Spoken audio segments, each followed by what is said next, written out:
What's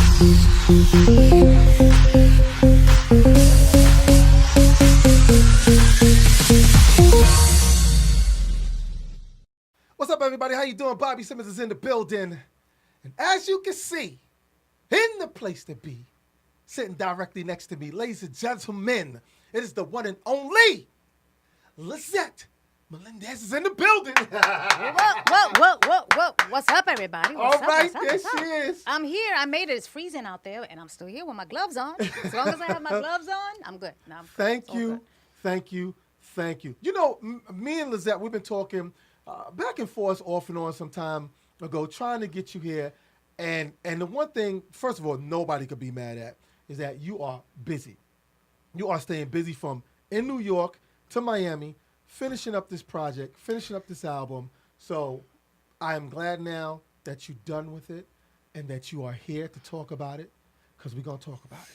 We got to talk about it. Yeah, we definitely going to talk about it. It was a process doing the remix. First, Rise of the Original was released in August. In August, right. And then I thought, I was like, I want to get my ladies on here because to me, it's a message. You know, it's a song about whether it's domestic or verbal abuse. We've all been in a place where either we've been talked down to or told we can't do this or do that, and I wanted to inspire. I think now I have a platform to really have a voice for those that feel that they don't have a voice. So well, definitely. We definitely going to make sure your platform is here for you now. Tell you what, you got a few minutes to hang with us, right? Of course, yeah. All right, ladies and gentlemen, the one and only Lisettemelendez is in the building. We going to talk. Y'all don't disappear nowhere. Check it!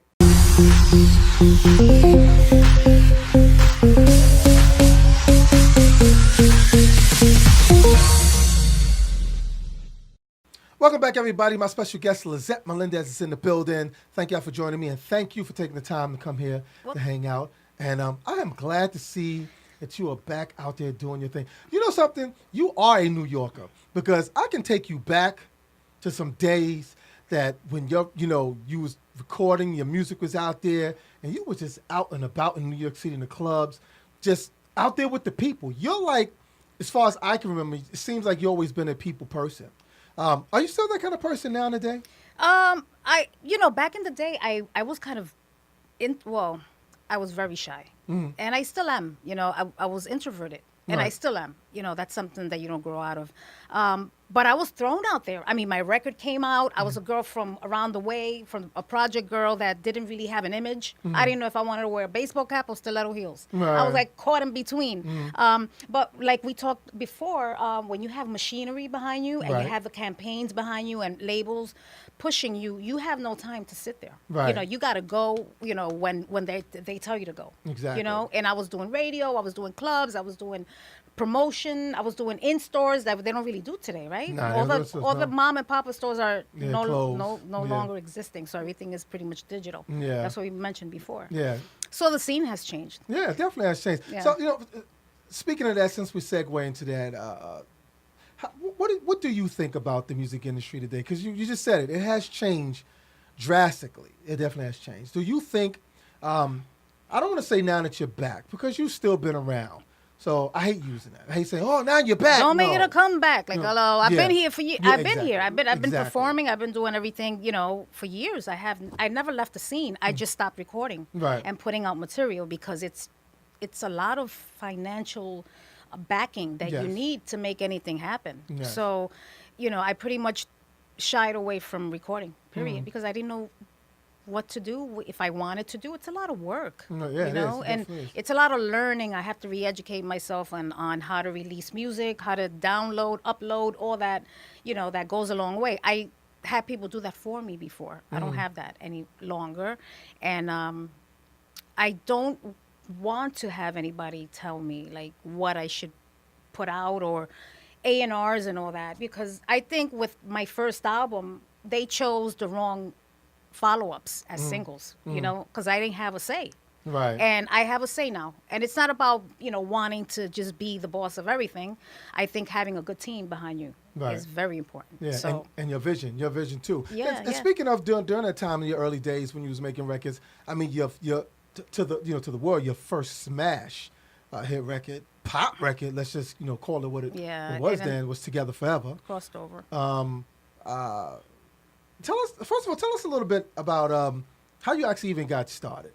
into the music business? Because you just said you were shy, but you was thrown into this. So how did the world get to know Lisette Melendez? Well, I was always into the street jams. Remember back in the day, they used to plug in, the electricity through the lamp post and all that. So I'm from Jefferson Projects, and all they did, I remember growing up to music. Right. So over the years, once I became a teen, one of my best friends had a boyfriend, and his name was Crazy Legs from the Rocksteady crew. Ah, there you go. Yes. Yeah. For all the hip hop heads, you better know. Yeah, Rocksteady. So, I was caught up in that circle because I used to watch them break dance, and I used to always be in the street jams with them, and with friends and all.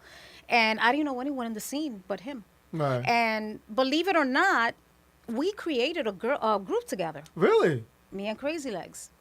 I don't know if that's a story he's going to want to tell, but I'm going to tell it. Yeah, please tell it. I was about to say, why are you stopping? Well, I know. Don't stop. What did we say, Lisette? I know. You in the building. We're going to talk. Spill the tea. I'm going to spill the tea. She's starting, and for those who just catching up, about her and Crazy Leg, they started a group. Go.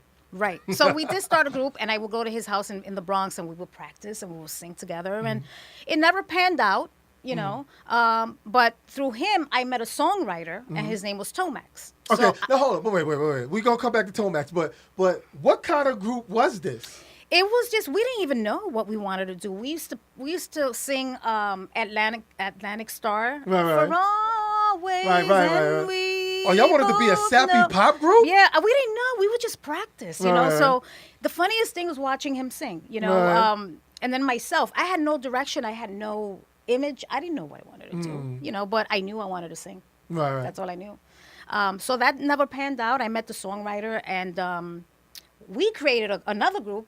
So now it's me, two guys, and myself. And we went to Carlos Berrios' house one time to audition. We sounded horrible. We sounded horrible. I mean, I think when you do duets and you do a group, you have to have that chemistry. Right, yes. Your voices have to blend. They just were not working. So from there, I kept it moving. Carlos was looking for a vocalist to do a song called Make Noise. It was already produced and all. And I came in, I dropped a vocal for him, and it was a big record for New York City for DJs. Right, It's called Make Noise. Exactly. And then that, kept me busy a little bit in the club scene, made a little name for myself because I was featured on the record. It wasn't even Lisette Melendez. It was After Dark featuring Lisette Melendez. Right. And we just kept looking for that one record to put out, and we couldn't find anything, until I dropped a demo for Together Forever. And it was supposed to be for someone else. Oh, really? For another recording artist in the industry? For another recording artist. He was actually a DJ. So I dropped the vocal, and it's not really, that I knew once I dropped that vocal, it was magic. Right. Like, this record, is magical. So it didn't work out for him either because he just didn't, he wasn't a singer. He was a DJ. So he pretty much he went his route, kept doing what he did, and I had the record. We recorded it. Nobody liked it. Wow. Nobody liked it. They wanted to change my name. They wanted to change my image, though I really didn't have one. There was, it took like a year and a half to get the record signed.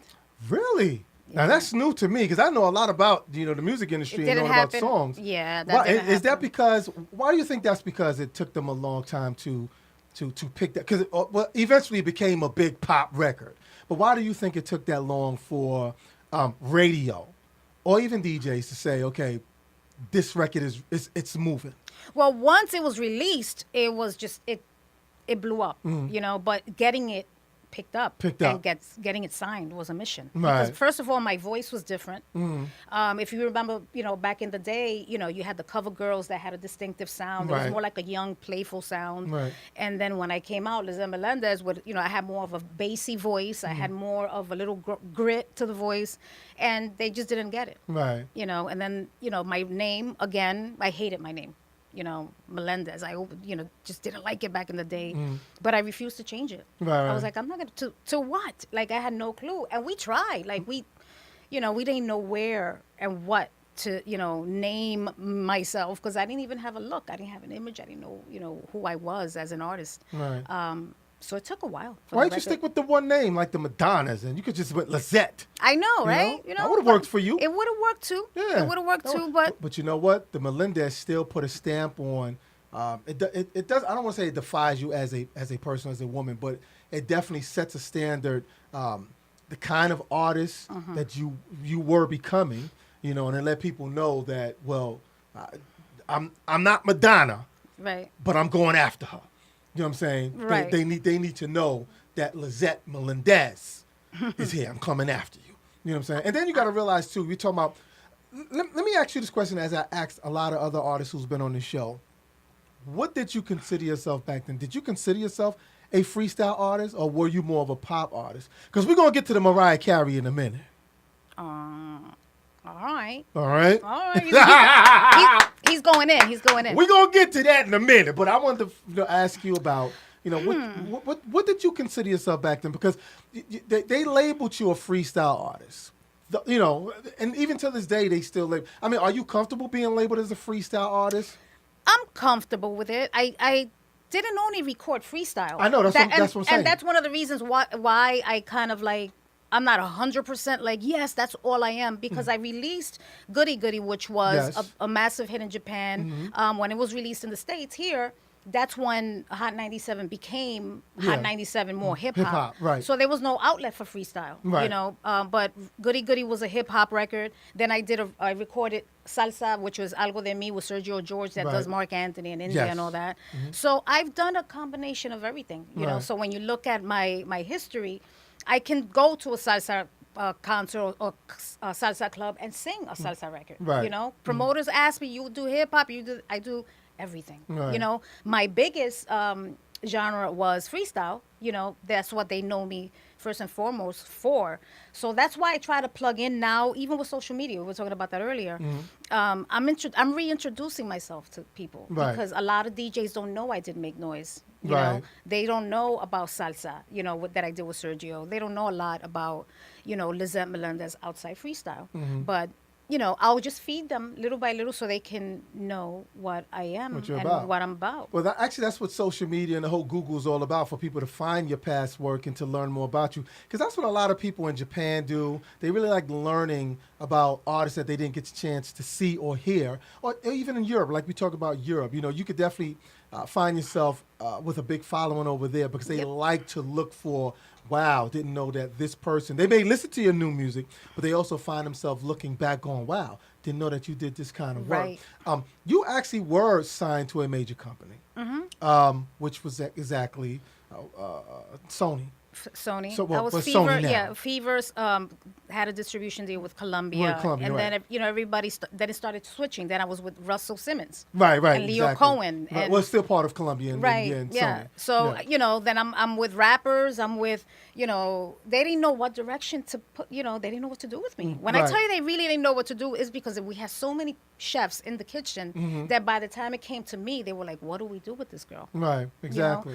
So I mean, things do happen for a reason. That's the upside that I try to always stay positive and say, timing was everything, because as I was getting released, they were releasing my record.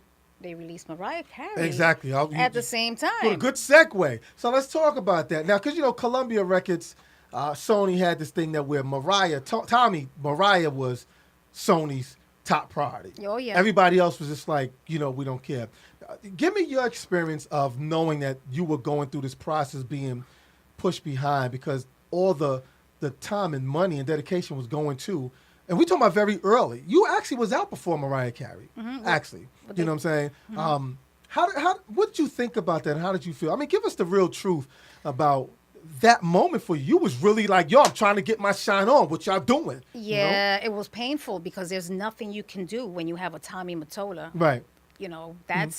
That's his wife, right. At the time. At the time, and he really did what he wanted to do with her. Right. And who am I to try to rock that boat? Right. It's painful to get, shelved as well. Yes. That you're signed to a label for X amount of years, and then they don't put out your music. Or if it comes out, they put it literally on a shelf, they don't do anything with it. Yes. So it's kind of hard to put hard work into a project that people don't even respect. Right. I don't think they took the time to really know who I was as an artist. Right. And you're talking about the people within the company. Within the company, there were a handful that really that loved me, but there were many more that just didn't know who I was, Right. you know? And then when you start changing the CEOs and your Yeah. A&Rs in the middle of your project, Yeah. there's a problem because now they don't know about you. They're going to move to who they're signing. Right. So if they're interested in a new artist, if they're interested in signing anybody else, they're going to go with that one. They're not disregard whoever's already signed. Exactly, You know, yeah. because that's not their project. I mean, did that make it hard for you knowing that they were shelving your project to continue on in the music industry? Yes, by far. I mean, there were many nights that I would just cry and just wonder, second guess, like, am I doing this? Should I do this? Am I meant to do it? You know, you second guess yourself. Right. You know, because your career is in their hands. So what do you do? Right. And you're bound because you're signed to a contract. Yes. You know, and I don't have enough money to hire a lawyer to get me off. It was just, and I didn't want to get off the label because it was Sony, and Right. so I'm like, let me deal with it. It's okay, and timing is everything else. Yeah. You know. I mean, the record industry at that time and even today, was more cutthroat today. But back then, it was cutthroat. It was like paper throwing you away. You wet, you get thrown away. And move and on. And the reason why I asked you that because I do remember at the time that when you were with and it actually was what was the label? OBR, was that the label Russell had? They had like an R&B dance label Well, at the time. Which was it'll, a part of Columbia. It'll come to me. It Yeah, was but with an I R, remember. yeah. That's why I Rush. They had Rush. Rush. I'm sorry, yeah, Rush. Mhm. And that's why I asked the question about the whole Mariah, because even there was a lot of artists, including yourself, who got pushed to the side because of the upcoming of Mariah Carey. And I always said to myself, well, you know what? That's why they have divisions in company. You can still have your Mariah, but you have another division that Right. take care of urban records. Or we don't want them to say urban because you had a big pop record. But, of course, that's where they were going to categorize you in. Yeah. More urban dance or R&B than pop, because and like you said, some of them didn't know you, so just because you had a pop hit didn't mean to them that you were a pop artist. And it was confusing because being that I was also with Def Jam, that was very hip hop, rap label. Right, so right. I remember my record crossing over, and it was like number 30 on the pop charts or so. Right. And I actually I was at Def Jam and I was on the phone. Someone called for me, like someone to interview me. So, they gave me the phone and I got excited. And I said, my record has crossed over. And the lady was like, from Def Jam, she was like, don't say you're on the pop charts. Don't say you crossed over. And in my mind, I'm like, isn't that a great Right. accomplishment? Yes, right. To cross over to the pop charts? And she told me never to talk about it. I wonder why. That's interesting. Why Because I'm supposed to be supposedly on this hardcore rap label, but I shouldn't go pop when I was confused, Yeah, that right? didn't Like make no sense. that's how I felt. Like, Yeah. why? Because when you got groups like, you were talking about, what were we talking about, 91, maybe 90? Yeah, 92. 92. When you got groups like NWA going pop, excuse me, you know what I'm saying? What are you Yeah, talking yeah, about? yeah. Why not say that? If they going pop and you can say they going pop, or the Fresh Prince is going pop, hello? Yeah. They told me not to. That's So, yeah, that's why I tell you. I don't have wanna start nothing. Stories for days. I mean, I was a confused individual. I pretty much grew up in the business scene, the scene, and getting knocked around. I felt like I was knocked around constantly. Yeah, that's what I was going to say. I won't start none, but I know it's past tense, but it sounded like there was some haters up in there. That's to me. Yeah. That's what it sound like. Sound like some haters. And I'm saying this. So whoever was at Columbia and Rush at that time, y'all was some haters. But you know what? We offered that because you've moved on. That's right. Yeah, and like I said, I'm not going to say you're back. You continue. But you reintroducing yourself not only to a new audience, but you reintroducing yourself to people who love you and your work. With new music, I got it right here, which we talking about the Rise remix. Please tell us, how did you get these other two beautiful, fantastic, freestyle pop artists in the same zone with you on this record? Don't ask. I don't even know how. I don't know how that happened. We talking about Lisa and Judy Torres. Yes, Lisa, Judy Torres, C-Bank is on Right, it as C- well. right. Well, we've done shows together over the years, and Lisa was a big inspiration. Right. Me growing up, coming from, my neighborhood, we went to the same high school. And when I saw this girl, and I saw her video, and I heard her song, and I saw her stature, her build, and I looked like someone that was making moves in Right, the industry right. before I even came out. That gave me a big boost because I felt like she can do it, I can do it, So she was a great inspiration. And over the years, we've been doing shows together. We run into each other every so often.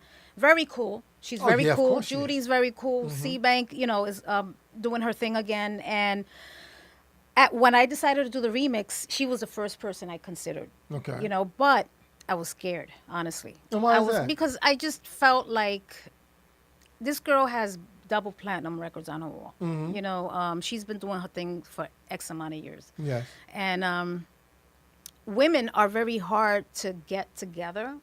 And I grew up very tomboy because all my friends, I could never have girlfriends, like girls, because there was always a problem. I never maintained a great relationship with friends growing up because I always felt like we couldn't either get along or there was always intimidation. There was always something that I never felt support from the ladies, but from the girls growing up. So all my friends were boys. So I was afraid because I just didn't want to hear the word no, right. And not that there was anything wrong with that because she's a busy woman. They all are. I just didn't want to hear that, so I was afraid. And I want to inspire everyone here. Don't ever think you can't do it. Right. Give yourself the opportunity and the chance to, even if the worst thing they can do is tell you is no. Exactly. At least you tried. I mean, that's the way I felt when I said, Lisette, I want you on my show. I didn't want to hear no. I know. He didn't even ask. He was just like, you're coming on my show and when? And when? I was like, yes. What? When?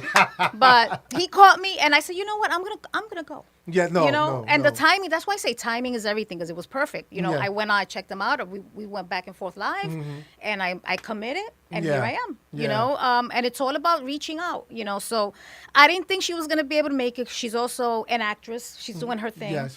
And she actually picked up the phone and said, tell me when and where, and I'm there. I want to do this, and I was thrown back. I gave her the address.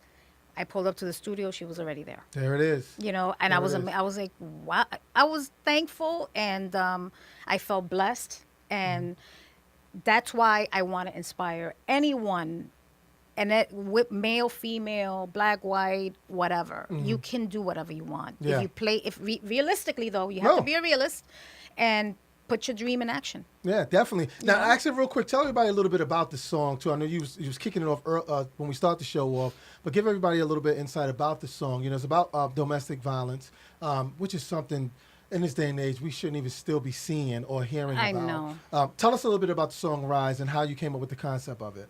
Well, the song, to me, everyone has been either kicked down emotionally, physically, mentally. I think it's the hardest thing to feel is mental abuse or mental bullying. Cyberbullying is a big thing, and I'm experiencing it as we speak. And I'm a grown woman, and I have my moments that I'm very, very sad about it.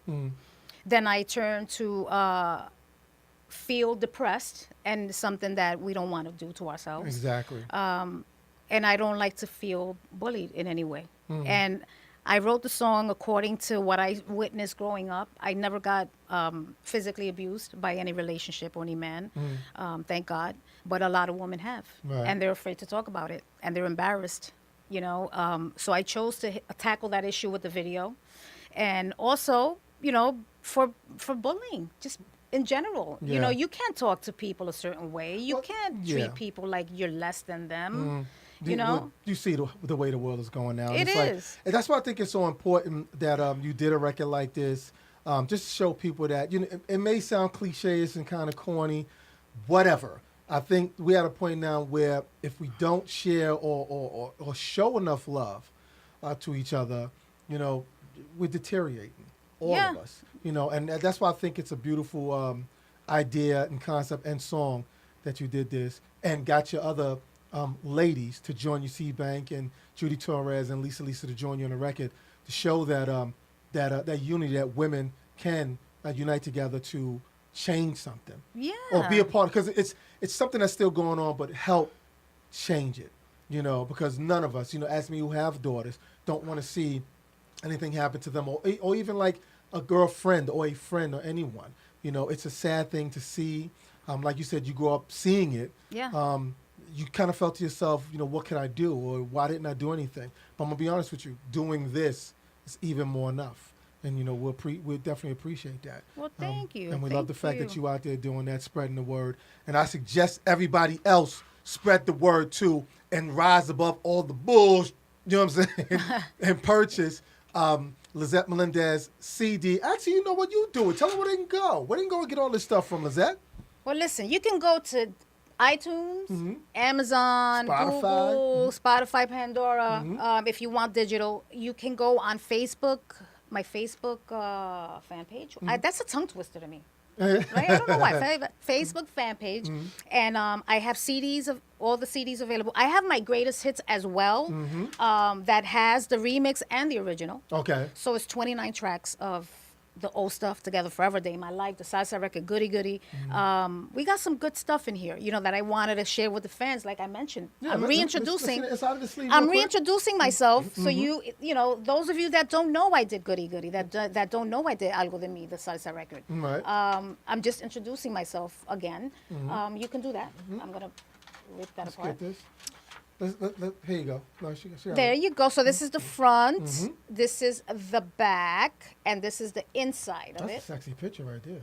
Yes, Lord. All right, anyway, it's me and my men behind me, showing on the boss. So it's a double CD, and I'm very proud of it. Jimmy Nolasco is also on my team now, and he's a great guy. If you ever need like anything, I can hook you up with him. He's a cool dude, really.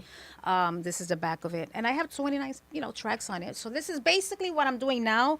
I'm touching the fans. Right. I want to create a relationship with my fans. That's why now I'm doing a lot of the live stuff, so they can get a chance to know me. Right. They never got a chance to really know me back in the day because I was like a puppet, with the label and doing so many things for the label. And at the end of the day, I was heartbroken because they really didn't market the record the way they could have, right. So but now it's at your own hand. Now it's in my own hands. I'm also working with Sal Batello, which is part of Fever, and I'm hoping that he becomes part of the team as well, so he can help me promote my project as well. Because you need a good team. Oh yeah, definitely. You need a good team, behind you, and I'm working on it because I'm very selective as to who I let in my circle. Right. Exactly. Yeah. But you want everybody to be on the same page as you. Yeah, and nobody's gonna want it more than you. Right, exactly. So you got to make sure that you get the right people on board. Exactly. I also want to start a nonprofit organization, and I really want to do workshops. I want to even do little talent shows, for the youth and for anyone basically, that has talent, and just keep people busy. Give them a reason to want to do stuff with their life, because I tell you, depression is no joke. Right. And I see a lot of it, and I'm one, and I'm gonna be very vocal about it. I go through that. Real quick, how did you overcome your depression, though? Who says I have? Wow. I go through my moments. That sometimes I'm a very impatient. I don't have patience. Right. And I'm working on that. You have to have patience to be able to maneuver what you want to do in your life. Exactly. It's like chess, and I don't have that. And I start getting antsy. And then social media, like we mentioned before, we're going to keep it real. It could be, the beginning of something really bad if you have a weak mind. So you have to be careful on how you talk to people. And I keep harping on that because I've caught certain individuals talking trash about me and pushing it forward to other people to put a sour taste in their mouth of me. That's not cool. I think you got to let the fans decide for themselves. Don't you think? With music, as a DJ, I think a DJ's job should be, if you really love music, is to play music for the fans, to see the fans move, correct? As a matter of fact, before I let Lisette go, I'm going to say this too real quick. Give me a hand. Give me a hand. Give me a hand. Let me tell you something. Let me tell you something. I know everybody go through depression, and like you said, that's a powerful thing you said when you said, who says you have? I'm going to tell you this right now. There are people out there who love you. There are people who don't even know you love you. And me, I'm going to tell you this. I know I love you because I've known you for years. And I'm going to say this to you. I know about the DJ that didn't want to play your record because they didn't like it. And I'm going to say this. As a DJ myself, who has a wide audience from the 90s even to now, it don't matter if we like the record or not. There's somebody out there who may like it. So it's your job to introduce it to them. You don't not play the record because you go, well, I don't like it, so I'm not going to play it. Oh, but if I play it and my fans, it don't matter. Your fans may like it. Your fans may not like it, but there might be somebody who's not a fan of yours who just tuned into your show who may say, yo, that joint you played by, who was that? May open doors. So I would say, again, coming from old school, because I used to work at WBLS. You do radio at WBLS. You always, no matter how, there are a lot of records I don't like, but I play them. So I'm going to say this to you now. You have my 100% support. Thank you. You know what I'm saying? Though I do like the record. But I'm just saying to other people, if you don't like it, do what you can do to support. That's what's important. And I just want to tell you that now because the fact that I know how brutal people can be thinking that because they just now. And it's like, listen, I appreciate that you artist, but I need your help.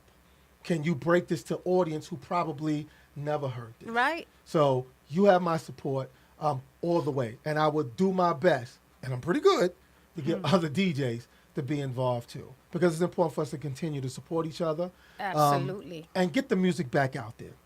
Get it back out there. That's right. All right? That's right. I appreciate that. And that's why, DJs to me play a big role. Mm-hmm. It goes hand in hand. Mm-hmm. Like, I have to have respect for you too. Right. You know what I mean? So nothing wrong with that. It's a give and take. And I'm big on respect. Mm-hmm. I'm a woman of my word. Listen, I told you I was coming. I showed up a few minutes late. It's all good. No, it's good. You're fine. I'm working on it. I'm a work in progress, You're fine. But what I'm talking about though is the fact, and you know what I'm talking about. You see I'm winking. You know what I'm talking about. Yeah. I understand. I used to come on after Frankie Crocker. So I used to work at WBLS. Mm-hmm. So I'm saying I know how important it is for a guy like Frankie Crocker. There are lots of records Frankie Crocker didn't like, but he broke it for the audience.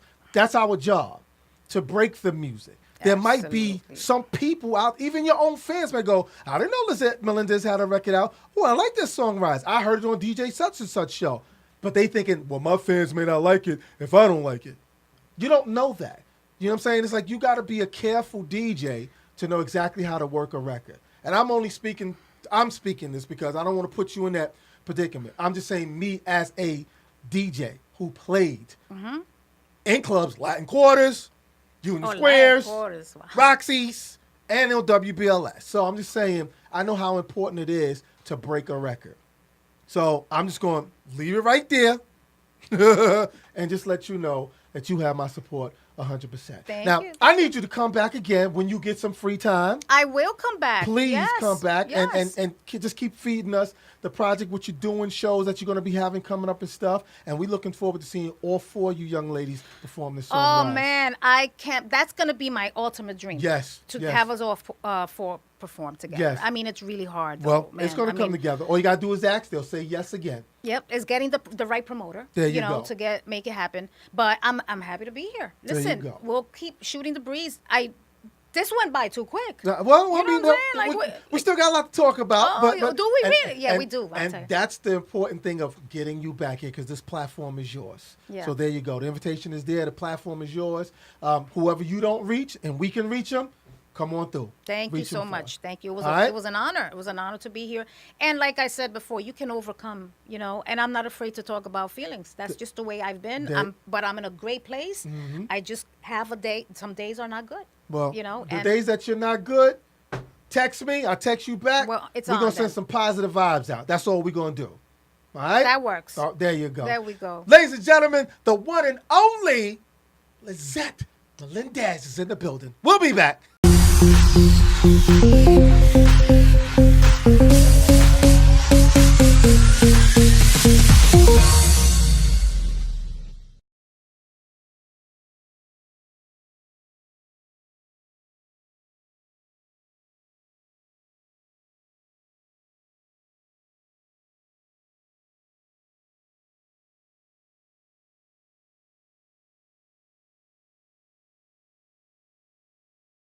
Hey, what's up, everybody? It's your girl, Lisettemelendez, and you're listening to Party1019.com.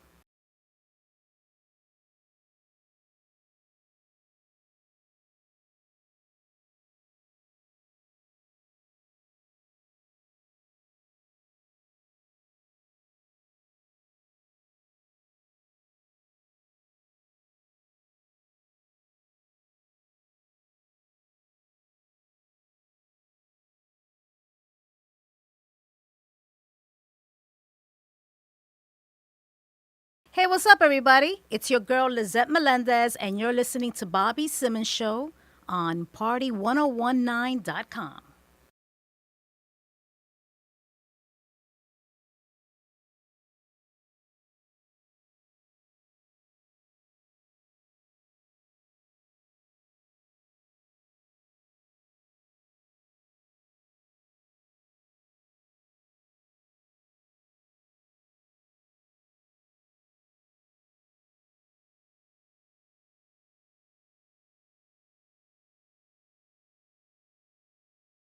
Hey, what's up, everybody? It's your girl, Lisettemelendez, and you're watching Mic Check 1 2 with Bobby Simmons in the house. Let me tell y'all something. Y'all better support that record Rise. DJ, stop playing and rise up and support. You think we playing?